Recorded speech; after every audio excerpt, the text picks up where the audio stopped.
নমস্কাৰ ৰাইজ, সূৰ্য দেৱতাই একদম খাওঁ খাওঁ মূৰ্তি ধৰি আহিছে। ৰ'দটো যে ইমান চোকা, তথাপিতো পথাৰলৈ বুলি আহিছোঁ। আমাৰ ওচৰৰ বৰমাহঁতৰ আজি ভূঁই ৰোৱা আছিল, গতিকে ময়ো আহি গ'লোঁ।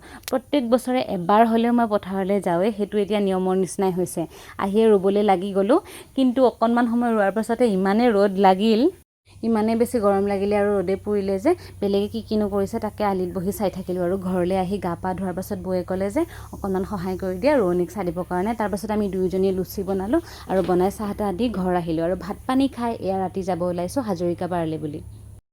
আহিয়ে বৰমাহঁতৰ বায়েকৰ ঘৰত সোমালোঁ, তাত চাহ পানী খাই আমি আহিছোঁ শাল মাছ উঠা মন্দিৰলৈ বুলি। তাত ভোটা দিয়া অনুষ্ঠান এটা আছিল, গতিকে তালৈ বুলি আহিলোঁ। মই আগতে কেতিয়াও আহি পোৱা নাই, ইমান বেছি মানুহ, ইমান মানুহে বিভিন্ন ঠাইৰ পৰা আহে, অসমৰ বেলেগ বেলেগ জিলাৰ পৰা ইয়ালৈ বুলি আহে।